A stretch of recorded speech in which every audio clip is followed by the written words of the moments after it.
Muy bien. Vamos a estudiar entonces con mucha claridad bíblica la cultura caracterizada por la confusión de género. La primera pregunta que voy a exponer, que es obvia, ¿acaso no es la biología la que determina el género? Por supuesto que la respuesta es sí. Pues hasta hace algunas décadas todavía nadie hubiera considerado la maldad y la perversión que hoy en día se está manejando sobre este tema, al grado que instituciones mundiales como la Organización Mundial de la Salud y las Naciones Unidas están imponiendo a los gobiernos del mundo entero, y los que no se sujetan por miedo a no sujetarse, los tienen como patitos feos, les quitan subsidios en sus agendas financieras, etcétera, etcétera. Y por causa de que solo hay dos sexos biológicos en la Biblia, que están determinados por las cromosomas que tienes, las hormonas y nuestra anatomía. Entonces, siempre ha habido o sabido que el género de cada persona debe ser biológicamente determinado desde el momento de la concepción. ¿Cuántas de ustedes como madres, verdad, los 4 o 5 meses de embarazo, ya quieren saber el sexo del niño? ¿Y qué es lo que hacen, verdad? Pues vas con el ginecólogo y meten un tipo de ultrasonido en tu vientre y ya te pueden decir, ¿es niño o es niña? Y ya se puede determinar, porque desde que estamos en la barriguita, ¿verdad?, de nuestra mamá, se puede determinar el sexo con el cual vamos a nacer. Todo esto es lo normal. Históricamente, la definición de género ha estado basada sobre la biología a través de la genética y expresada en la sociedad, de manera que se mantenga desde hace 6,000 años la distinción. Este es un hombre y esta es una mujer. No es porque si eres mujer vas a aceptar que eres contrario al sexo, es qué es lo que biológicamente traes en tu cuerpo. Si tú tienes, mujer que me escuchas, las cromosomas XX, no las tiene el hombre. Esto es lo que te hace ser mujer. Una vez oí un comentario en la televisión que le preguntaron a uno de morenito, ¿verdad?, a un negrito que era pastor en Estados Unidos, que es una mujer. Y simplemente contestó, es mi mamá. O sea, porque están preguntando, oye, ¿qué es una mujer para ti? ¿No? Sí, él contestó de una forma espontánea, es mi mamá. O sea, simplemente, ¿quién te trajo a la vida? Esa es tu mamá, esa es la mujer. Un hombre no puede traer a la vida a nadie, aún con las cirugías que están llevando a cabo. Entonces, entre los que continúan influenciando, ¿verdad?, que el género no debe ser determinado por el sexo biológico, se encuentra en los medios de comunicación, a través de artistas, profesores de universidades, políticos, politólogos, escritores. Ahora hay una corriente fortísima en el mundo que están tratando de decir, no es verdad que el sexo se determina biológicamente. Escuchen sus argumentos. Argumentan que en lugar de que se determine el sexo biológica o genéticamente, debe ser algo social evolutivo, que no tiene nada que ver con las cromosomas o con la anatomía de nadie. A cada persona, continúan alegando, se le debe dar la libertad de determinar su género, basado en su propia identidad que él quiera tener. O sea, si yo quiero decir soy Batman, me tienen que aceptar que yo soy Batman. Si una persona dice yo soy la Reina María, tienes que aceptar que es la Reina María. O sea, según tu preferencia y lo que tú quieras en tu imaginación tener, se debe respetar. Y además dice, continúa el argumento diciendo, debe ser determinado según su propia identidad preferida, o sea, una preferencia que puede fluctuar durante la vida de la persona. De niño quieres ser mujer, a los 15 años quieres ser Batman, a los 20 años, o sea, sabemos cómo fluctúan nuestras aspiraciones, ¿verdad? Unos quieren ser como el rey Salomón, otros, y llega el momento ahorita en la humanidad en la que los hombres desean ser mujeres y las mujeres desean ser hombres. Al mantener esta manera de pensar, los niños y los jóvenes, vean ustedes la maldad. Al mantener esta manera de pensar y que se está propagando en el mundo, nuestros niños, nuestros hijos, nuestros jóvenes hijos, son animados a imaginarse y explorar las diferentes personalidades y posibilidades de su identidad, sin sentimientos o limitaciones impuestas por el certificado de nacimiento, la señal de un baño o exámenes médicos. Y un muchacho, ¿verdad? En nuestra iglesia aceptamos homosexuales, lesbianas, transgénero, porque la iglesia es un hospital. Pero cuando se acerca un muchacho y me dice, pastor, yo tengo estas tendencias, no hay ningún problema, aquí puede ser sanado. En Canadá, lo vimos ayer, se prohíbe ya esto.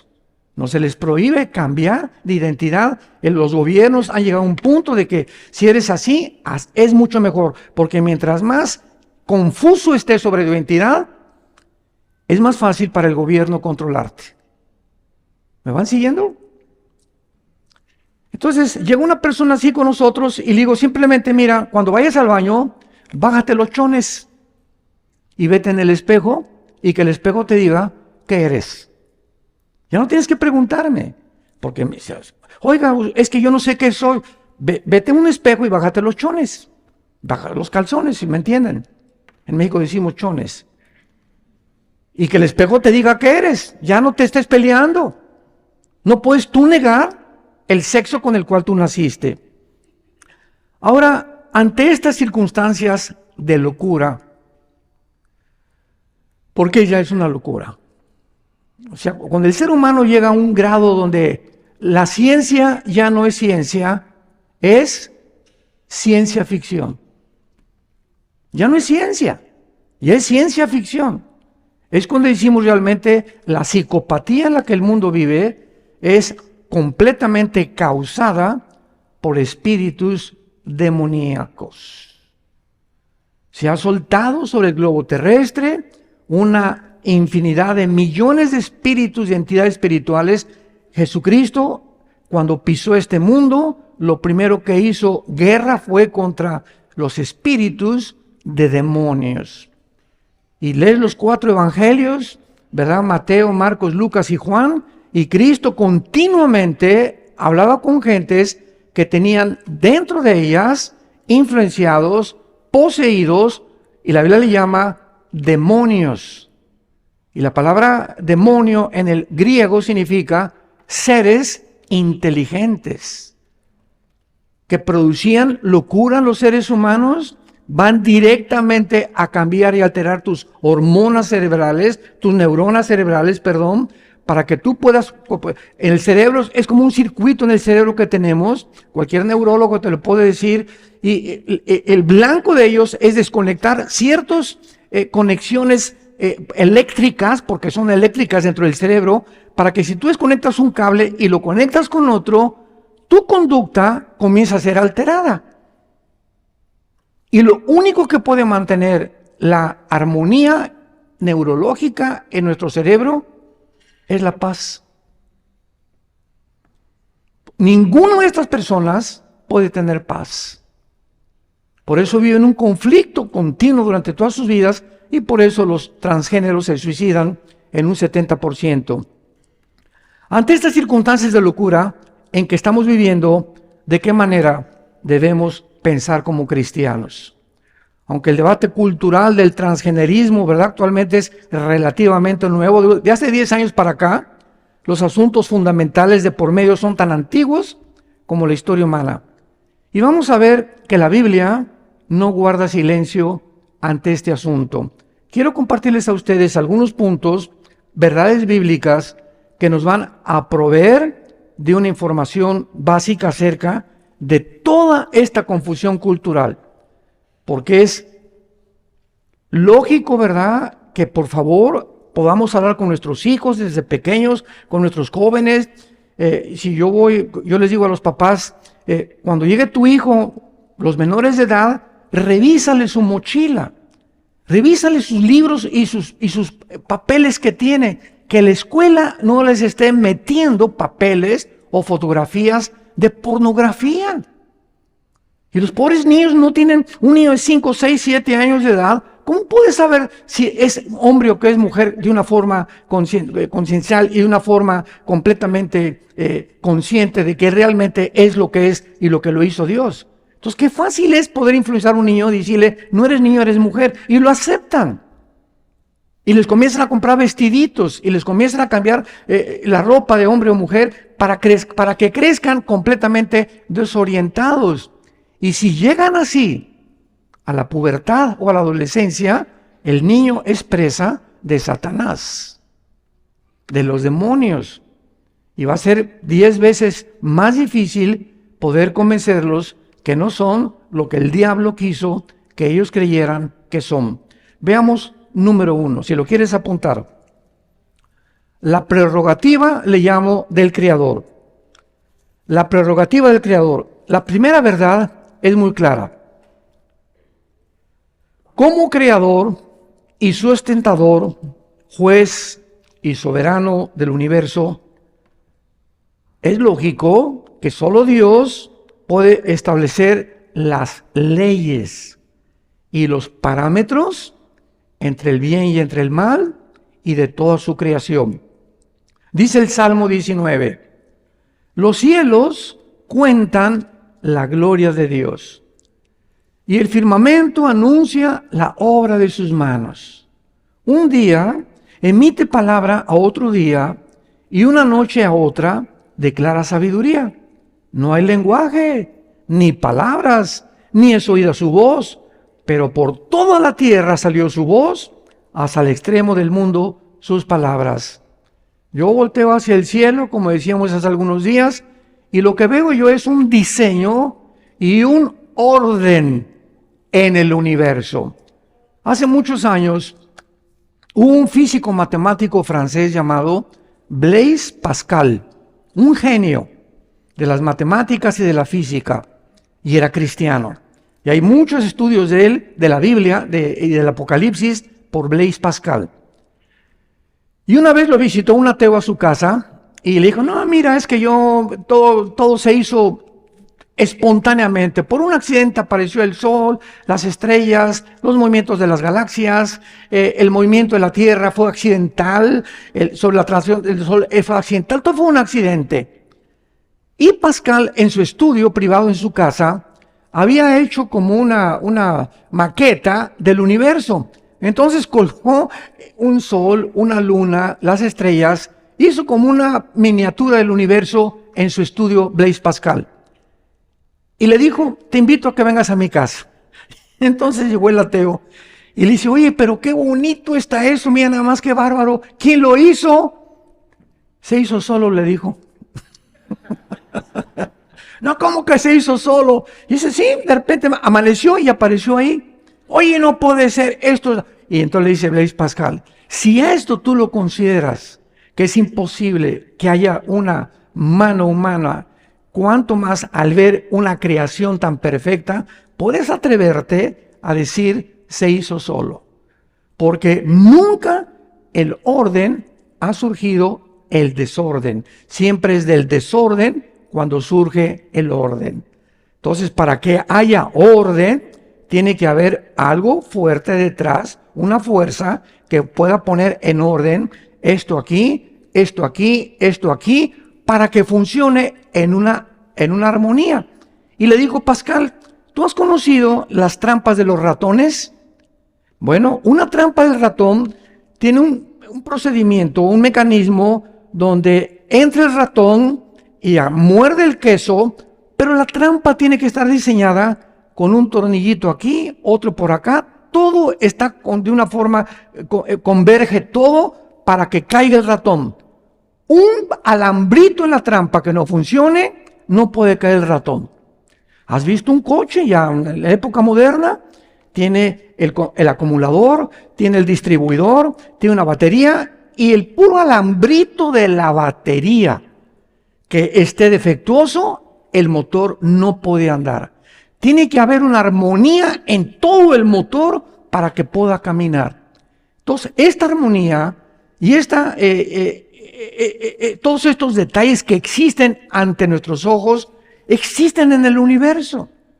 Por eso los cielos cuentan la gloria de Dios. Un día nos enseña algo a otro día. La vida es la mejor universidad, porque todos los días estamos aprendiendo cosas de Dios.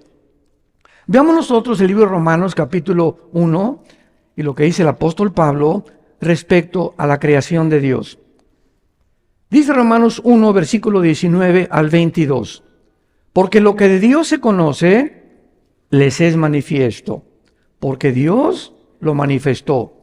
Porque las cosas invisibles de Él, su eterno poder y deidad, se hacen claramente visibles, siendo entendidas por medio de las cosas hechas, de modo que no tienen excusa. En otras palabras, aquí me detengo. Un ateo no tiene la justificación, no tiene ninguna manera más que una mente irracional, obstruida por prejuicios, tal vez religiosos, un orgullo intelectual tremendo para poder observar el universo y decir, se hizo solo. Lo que Dios creó nos los manifestó, porque el eterno poder y lo que existe nos da testimonio. Y dice Dios, ni los aztecas, ni los mayas, ni los nahuatls, ni los aucas de Ecuador, ni ninguna tribu salvaje en el mundo jamás tendrán excusa de decir, hay algo supremo a nosotros. Y por eso no ha existido nunca ninguna civilización, ninguna tribu, ninguna etnia que no haya creído en algo superior. Los indígenas de Estados Unidos que fundaron Estados Unidos eran espiritistas, ¿verdad? Otros tienen dioses, otros adoran al sol, otros adoran a la luna, pero siempre nos salimos de nosotros y estamos buscando algo o alguien a quien adorar. Porque el ser humano, dice Eclesiastés 3, versículo 11, Dios puso la eternidad en nosotros. Decía Sigmund Freud, aunque no era cristiano, Sigmund Freud dijo, es que el hombre es incorregiblemente religioso. Vuelvo a repetir, no ha existido jamás una tribu, una etnia, una civilización que no haya adorado o las piedras, o los astros, o algo, porque algo nos impele a poder someternos a algo que trascienda nuestra propia naturaleza. Y continúa Pablo diciendo, versículo 21, pero habiendo conocido a Dios, no le glorificaron como a Dios, ni le dieron gracias, sino que se envanecieron en sus razonamientos. Y entonces su necio corazón se llenó de tinieblas, fue entenebrecido, y profesando ser sabios, se hicieron necios. Yo en los debates que he tenido con ateos, me dice un ateo, le digo, mira, quiero decirte algo. El ateísmo es imposible mantenerlo filosóficamente.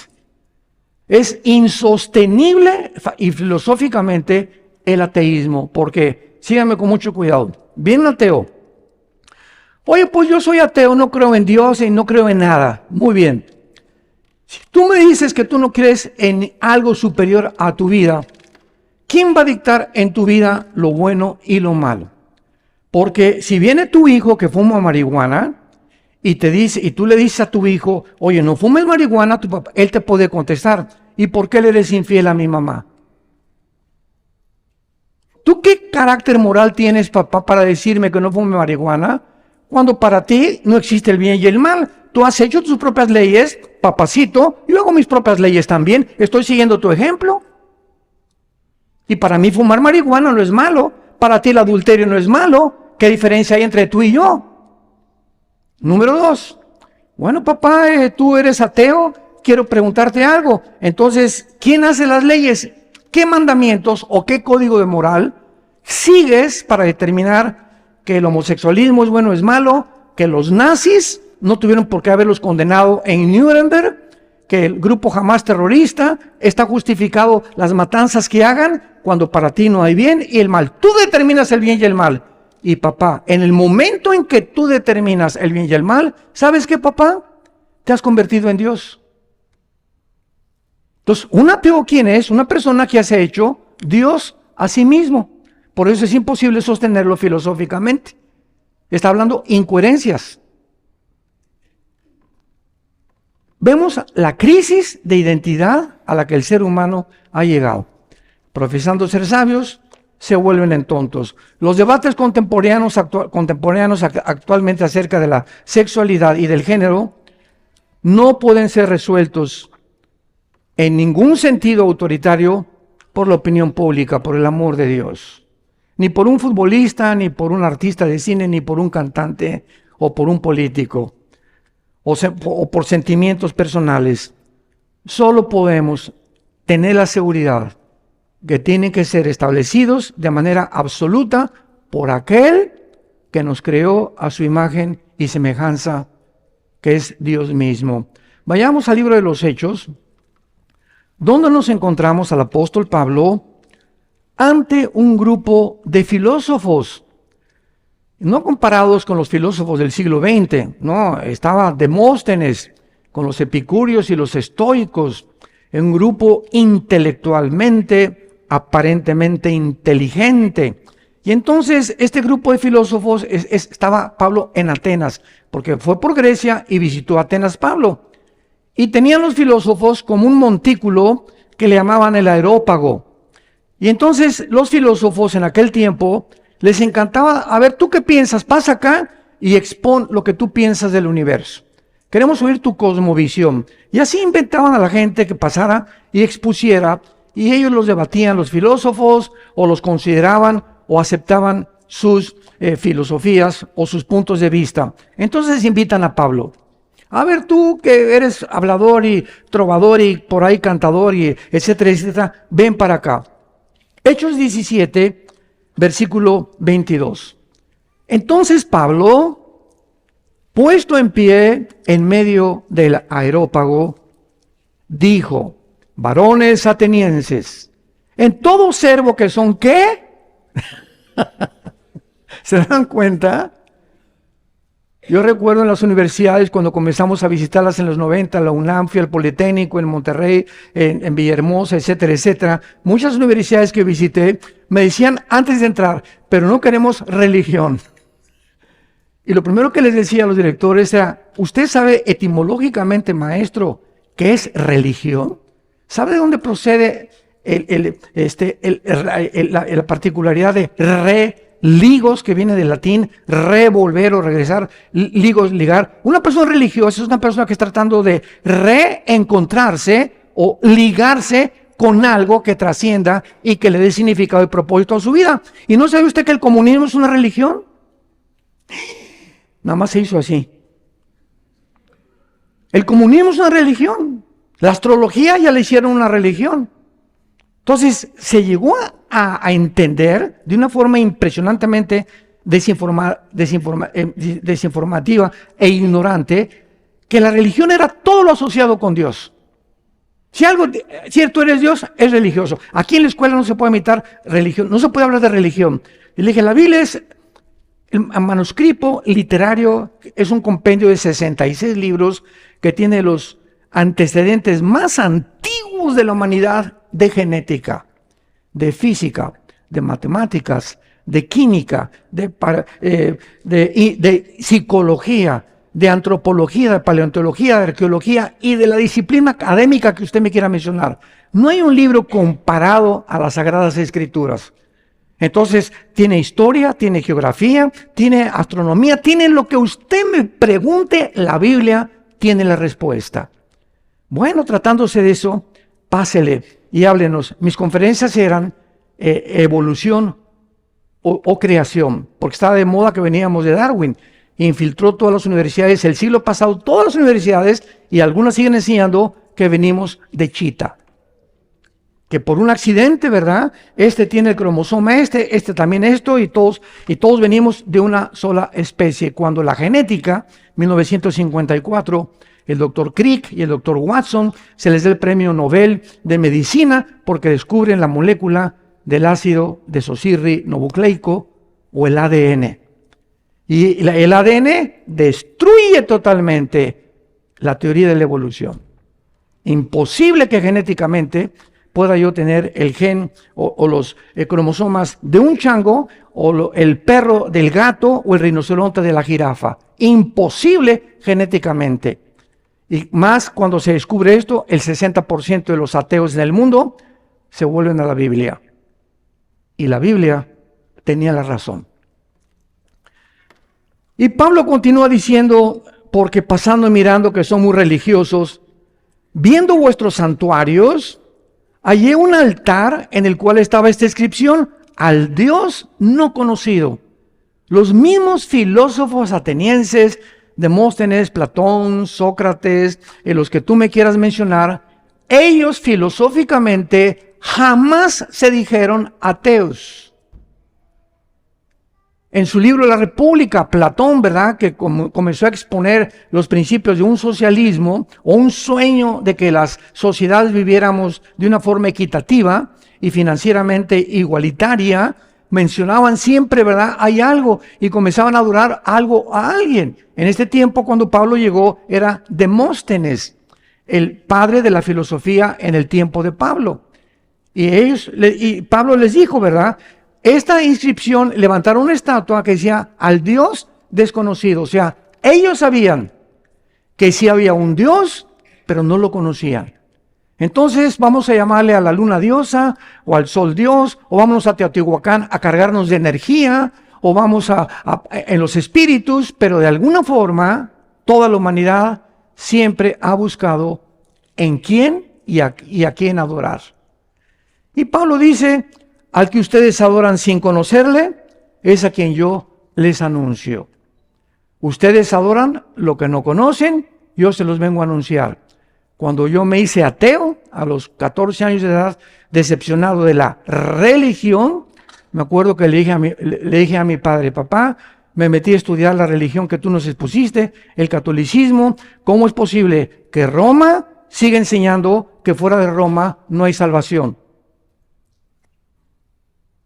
La Biblia dice, porque no hay más que un mediador entre Dios y los hombres, Jesucristo, y fuera de Cristo no hay salvación. Le dije: papá, ¿tienes la Biblia católica? Teníamos la Torre Samad, enséñamela, porque acabo de aprender esto.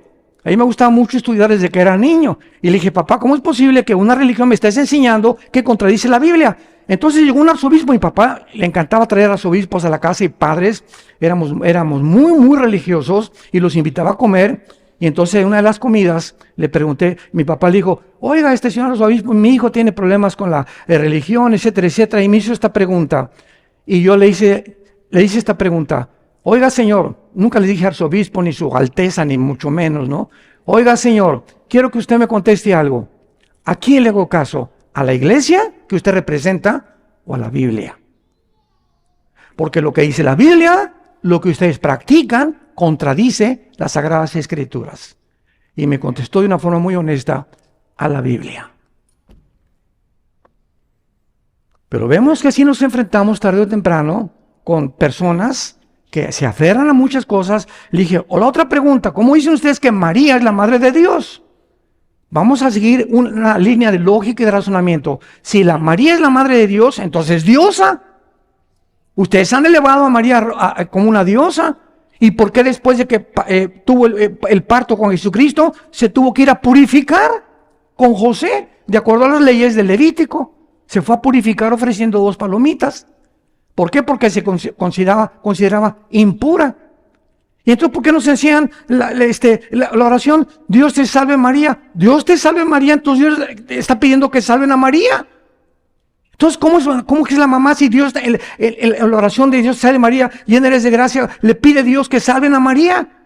Y se quedó, casi se le atora el pozole.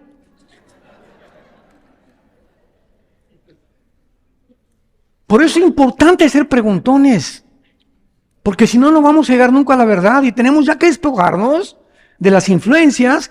Es que lo tengo que creer porque mi familia fue de esta religión. Lo tengo que creer porque fue lo que me hicieron. No es que no tienes un sentido en el corazón y en la mente que Dios nos ha creado para que busquemos la verdad, y cuando nos enfrentamos con la verdad y contradice lo que nos han enseñado, seamos valientes. No podemos nada contra la verdad, sino por la verdad. Porque al conocer la verdad, tenemos la capacidad de sacar a nuestra familia de las tradiciones mentirosas y tradicionales en las que crecieron ellos, sus padres y sus abuelos. Somos la luz del mundo. Me serán testigos cuando el Espíritu Santo venga sobre sus vidas. Pero si te sigues manteniendo así en tu familia va a acabar en el paganismo también, celebrando Halloween, el Día de los Muertos, visitando a muertos que ya no están ahí. ¿Por qué? Porque nos enseñaron tradiciones. ¿Se acuerdan de la historia de la India María? Llega el Día de los Muertos. Y está la India María con una olla de pozole en un panteón. Y llega la señora Pompidou con un ramo de flores y le dice: India bruta, ¿cuándo crees que tu muertito se va a comer tu pozole? Y le contesta a la India María: cuando venga el suyo por las flores. Tanto los ricos como los pobres, igual de paganos. No hay ninguna diferencia. Qué increíble, ¿verdad? ¿Por qué? Porque nunca hemos venido a la Biblia ni nos ha sacado de la ignorancia y las tinieblas. Y en el versículo 24 Pablo dice: el Dios que hizo el mundo y todas las cosas que en él hay, siendo Señor del cielo y de la tierra, no habita en templos hechos por manos humanas. Y muchos de nosotros cristianos, evangélicos, muchos de nosotros, he ido a muchas iglesias donde dicen: vayamos al templo el domingo. ¿Qué? O sea, no han leído la Biblia todavía. Ya no hay templos hechos por manos humanas. El templo ahora somos nosotros. Tú y yo hemos sido la casa de Dios, con el Espíritu Santo ha entrado a habitar en nuestras vidas. Dios no habita ya en templos hechos por manos humanas, dice la Biblia. Y dice: ni es honrado, versículo 25, por manos de hombres como si necesitara de algo. Ya no tienes que llegar a la iglesia, ¿verdad? Y pongo mi veladora, y pongo mi santito, y pongo esto, y pongo aquello. Y Señor, me voy con unas pencas de mamey y de nopales, me voy a pegar, a sangrar como el día de Semana Santa en los desfiles que vemos, para que veas: Señor, mira cuánta sangre. O me voy a ir caminando a la villa de rodillas, se me sangren las rodillas, creyendo que esos sacrificios son agradables a Dios. Mira, ya viste, Padre, te ofrezco caminar 1 kilómetro, pero sana, mi hijito, por el amor de Dios. Toda esa gente lo hace. ¿Por qué lo hace? Porque no conocen las Sagradas Escrituras. Y en ese momento nosotros tenemos compasión de ellos, porque nosotros hacíamos las mismas cosas igual. Yo crecí en una cultura hiperreligiosa que me llegó hasta a hastiar, y me fui al otro extremo. Pero cuando sí, la verdad, más decepcionado estaba, porque me decepcioné de la religión, nunca de la persona de Jesús. Jamás me enseñaron. Estuve en los colegios lasallistas, salesianos, con jesuitas. Nunca nos enseñaron a Jesucristo, ni lo que hizo en la cruz, ni su resurrección, ni el juicio final, ni el infierno. Todo era ritos, ceremonias y liturgias. Ahora veamos nosotros claramente, después de leer esto, que es muy importante también, porque Dios define la verdad absoluta. Cualquier cosa que contradiga la verdad es mentira. Les conté que algún tiempo estuve en la filosofía Filosofía y Letras de la UNAM, en la Universidad en México, y les hice esta pregunta también a los estudiantes de filosofía.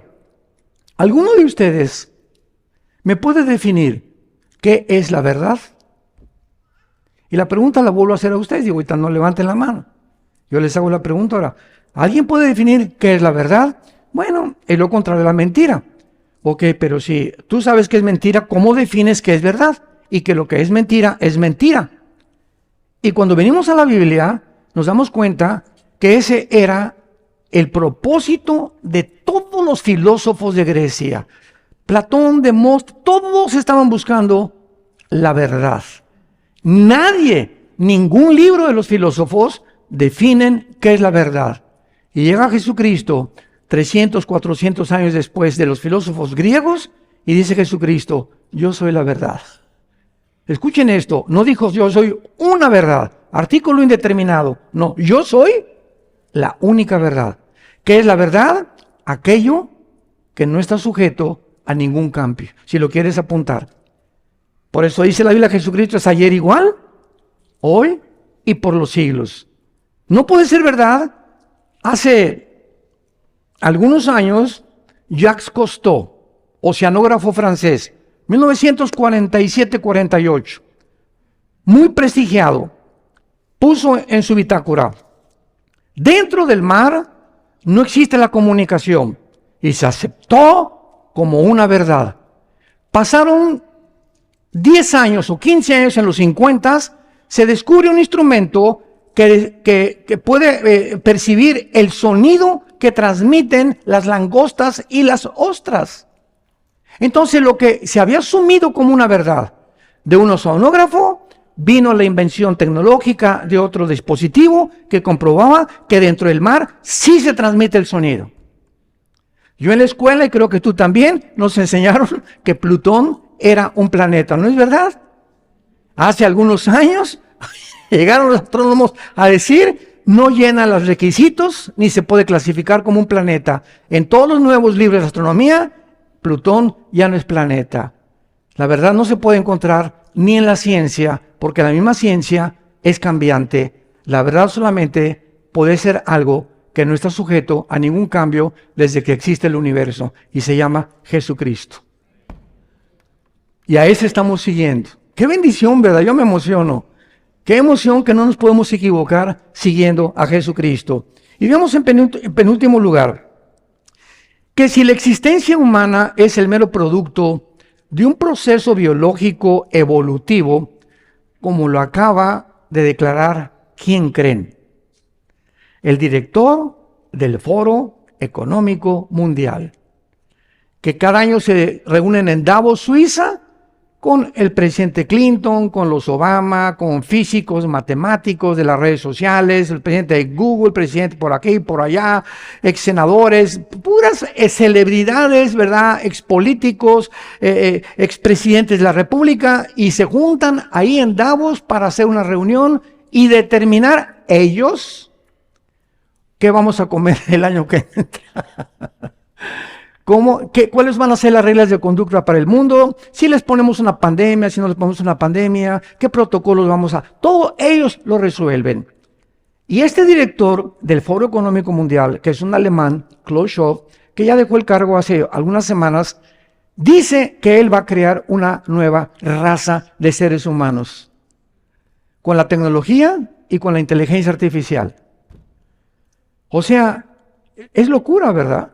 Es que dice, si somos seres evolutivos, llegamos a un momento que tenemos la tecnología, la computación, la genética, y podemos hacer mezclas y mezclar animales, y si el murciélago tiene un radar escondido por ahí, quién sabe quién se lo puso, pues entonces vamos a sacar el ADN del murciélago y vamos a mezclarlo con un ADN humano, y si las ranas brincan así, pues vamos a sacarle para que el ser humano también brinque así. Vamos a fabricar un ser humano que tenga radar, que tenga capacidades, que tenga la percepción que tienen los delfines, y están tratando con esta bola de, yo le llamo marihuanadas, porque no es lo que es. Loqueras. ¿Cómo es posible que estas personas se consideren las más inteligentes y estén llegando a estas conclusiones, como lo que acabamos de oír de las Naciones Unidas? ¿Cómo es posible? O sea, es de locos. El mundo ha llegado a esta locura. Tenemos que despertar, santos de Dios. Tenemos que despertar por el amor de Dios. Tenemos que luchar por la verdad. Tenemos que luchar por nuestra familia y nuestros hijos.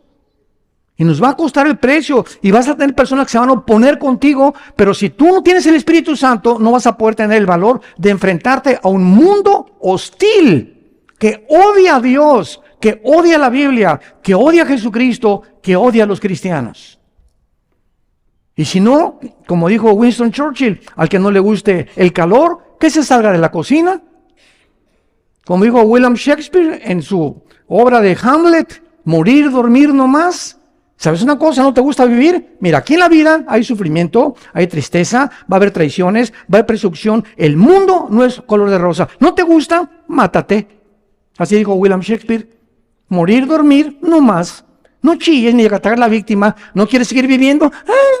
Pégate un tiro y píntate de este mundo.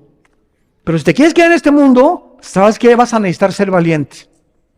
Te vas a enfrentar en tu matrimonio, con tus hijos, con problemas en el trabajo, y tenemos que tener un espíritu de lucha, de esforzarnos. Por eso necesitamos a Dios. Como dice Pablo, ¿quién es suficiente en sus propias fuerzas? Vayamos al Salmo 139, escrito por el rey David.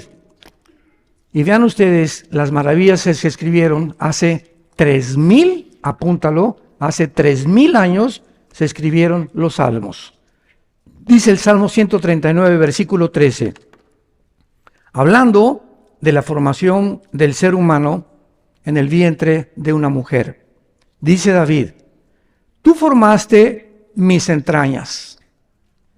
Tú me hiciste en el vientre de mi madre. Te alabaré porque formidables, maravillosas son tus obras. Estoy maravillado, mi alma lo sabe muy bien. No fue encubierto de ti mi cuerpo, bien que en oculto fui formado, y entretejido en lo más profundo de la tierra. Mi embrión vieron tus ojos, y en tu libro estaban escritas todas aquellas cosas. Vean ustedes lo que dice David. Las 23 cromosomas de mi papá, cuando mi papá tuvo relaciones sexuales con mi mamá, salieron en la eyaculación de mi papá, millones, ¿verdad? Que salían para poder fertilizar el óvulo de mi mamá, y solamente uno de todos los que salieron de mi papá fertilizó el óvulo de mi mamá. Muy bien. Entonces, aquí hubo una conversión entre el óvulo de mi mamá y el esperma de mi papá. Y cuando se juntaron, se produjeron 36 cromosomas, 46 cromosomas. Y cuando éramos un embrión, ahí se encontraba mi hígado. Y alguien comenzó a dictarle instrucciones. Tú vas a hacer hígado, tu páncreas, tus órganos sexuales, tu piel, tus neuronas, tus ojos, tus oídos, tus huesos, tus pies. Comenzó algo milagroso que se hizo solo.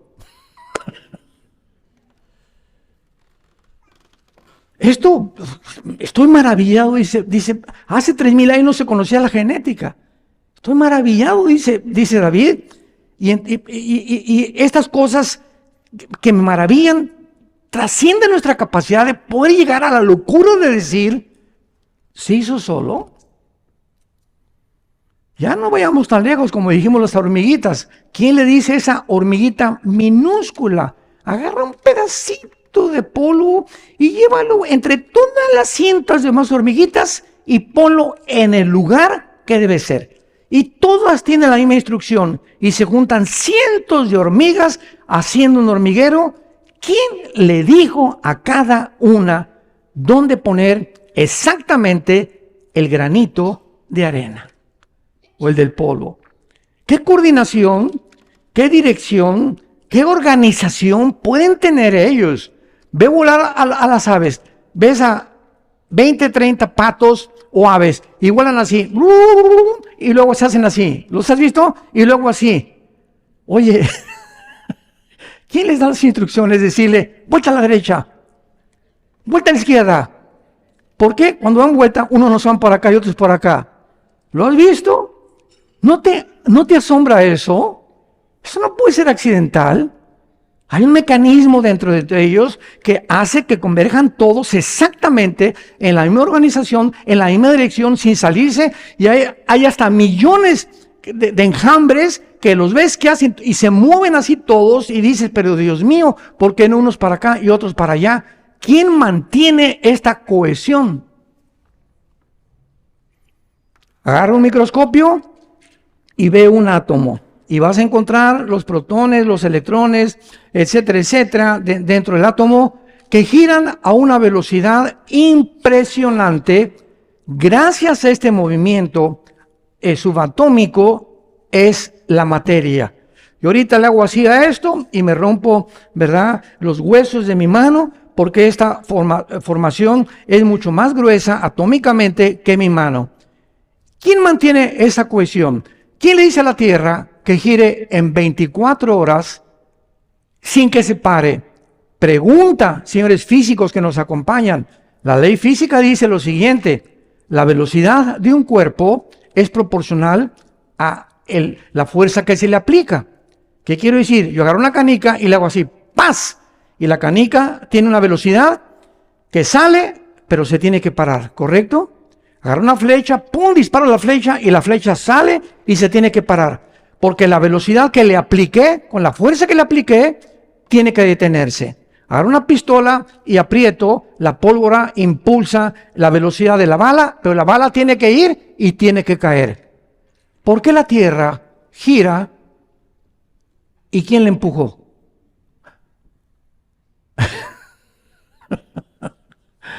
Señores físicos, discípulos de Pascal, ¿no hay aquí discípulos de Pascal? ¿Quién empujó la Tierra? ¿Quién le dio la velocidad a la Tierra para que se mantenga uniforme? ¿Por qué no se detiene? La Tierra está violando las leyes de la física humanas. Esta velocidad, esta cohesión, ¿por qué los átomos dentro de la materia atómica, por qué no se detienen? ¿Quién los mantiene así? Oye, una máquina que inventemos lo que sea, forzosamente se tiene que parar. Tanto en el mundo macroscópico como microscópico encontramos leyes que trascienden la naturaleza del intelecto del ser humano. Pero profesando ser sabios, dicen que no creen en Dios. Se hicieron necios, dice el apóstol Pablo. Y finalmente, ontológicamente, tanto el hombre como la mujer somos iguales ante Dios. Porque los dos tenemos, espérenme tantito, las mujeres, amén. Somos iguales también, espérame tantito. Somos iguales porque fuimos creados a la imagen y semejanza de Dios. Veámoslo rápidamente en Génesis capítulo 1. Génesis 1 dice así. Versículo 27. Y creó Dios al hombre a su imagen. A imagen de Dios lo creó, varón y hembra los creó. O sea, sacar y necayá en el hebreo. Varón y hombre. Vean esto. Dios crea a un varón con órganos sexuales reproductivos y entonces crea a una mujer diferente completamente sexualmente al varón. La mujer tiene órganos sexuales que va a recibir la semilla y Dios nos pone a nosotros la semilla, el esperma, y a la mujer la crea como receptora de esa semilla. Entonces, ¿qué es el sexo, verdad? Es la unión de un hombre que tiene esperma y de una mujer que no tiene esperma. La mujer recibe el gato a la gata, el perro a la perra, el caballo a la yegua, la vaca al toro, en los peces, en las aves, en toda la creación hay solo dos sexos, con el propósito de la reproducción.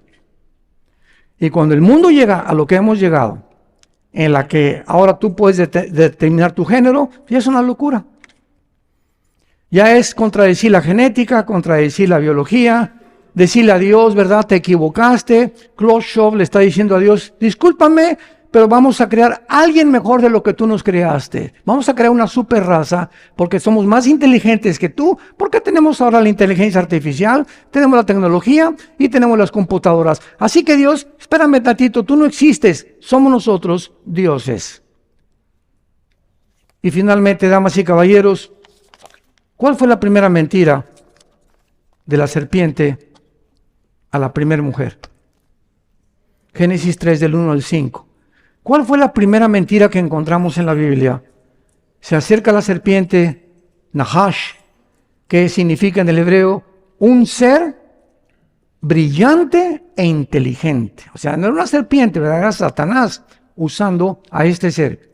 Y le dice la serpiente a la mujer, serán como dioses, conociendo el bien y el mal. No necesitan a Dios. Y esta mentira, serán como dioses, conquistadores, Alejandro el Magno, Napoleón Bonaparte, Aníbal, Saddam Hussein, Lenin, José Stalin, todos los que tú me quieras mencionar, los vikingos, todos a través de la historia llegan al poder, tanto presidentes como reyes, cualquiera que llega al trono y se sienta, todos han anhelado conquistar el mundo. En toda la Europa, ¿verdad? En el siglo XVII, XVIII, todos, ya Francia y contra Inglaterra, y tratar de dominar lo más que se pueda. Pero hasta el siglo XXI, en el momento en que nos encontramos, es la primera vez en la historia en la que el ser humano puede uno solo controlar el mundo. Estamos en el año 2024. Es la primera vez en la historia que el ser humano puede uno solo, con la tecnología que hemos alcanzado y el desarrollo que hemos desarrollado, lo que hemos podido alcanzar y lo que hemos logrado con toda la genética, con todo, que un hombre pueda a través de la computación y la tecnología y la inteligencia artificial controlar el mundo entero, y ese hombre será el anticristo. Todavía hace 15 años esto era imposible. Ahorita en 2024 es el tiempo que un solo hombre puede controlar el mundo. Antes no se podía porque no habíamos alcanzado la tecnología que hemos llegado a desarrollar. Y esta tecnología la vamos a usar, la va a usar Satanás para darle el poder a un hombre llamado el anticristo que va a surgir en el Medio Oriente, entre Siria e Irak, entre la Babilonia del Antiguo Testamento, y va a controlar el mundo con una marca económica. El mundo va a ser gobernado económicamente. Y este año el grupo de BRICS, que lleva la liderazgo en Rusia, Sudáfrica, China, etcétera, etcétera, quieren desbancar el dólar, porque si desbancan el dólar, que desde 1945 fue la moneda para regular la compra de los petrodólares, entonces Estados Unidos este año se hunde económicamente. Este año. Y se forma otra moneda, ya Arabia Saudita, Irán, Irak, Corea del Norte, más de 30 naciones ya no quieren comprar el petróleo en dólares. Tal vez sea el yuan, o tal vez sea el rublo de Rusia, no lo sabemos todavía. Lo más lógico que sea el yuan de China, pero el dólar tiene que ser bíblicamente desbancado porque Estados Unidos no aparece en la Biblia. Pasará a segundo o a tercer grado de supremacía política, militar y económica. Y mientras tanto nosotros oremos por nuestra familia, por nuestros hijos. La familia que tú tienes es el tesoro más grande que Dios te ha dado, que Dios nos ha dado. Y es lo único por lo que vale la pena vivir, por mi familia, por mis hijos, por mis nietos, bisnietos, la generación que Dios nos quiera dar. Todo lo demás es vanidad de vanidades. Concentrémonos en ello y te repito como enseñamos, si tú te concentras en Dios en primer lugar, tu esposa en segundo lugar, si pasas más tiempo con tus hijos, que nuestros hijos necesitan que pasemos tiempo con ellos, irnos al boliche con ellos, a un partido de fútbol, irnos a una película con ellos, platicar con ellos, platicar con tu esposa, Dios nos va a bendecir como tú no te imaginas. ¿Por qué? Porque estás obedeciendo la eterna palabra de Dios. Los cielos pasarán, la ciencia pasará, pero mis palabras permanecerán. Dice el Señor, Creador y Padre de Jesucristo, nuestro Señor, el gran pastor de las ovejas, por la sangre del pacto sempiterno. Los haga a todos ustedes capaces para que hagan siempre las cosas que son agradables delante de Él y vivamos en paz. Te damos gracias, Señor, en esta mañana por tu palabra.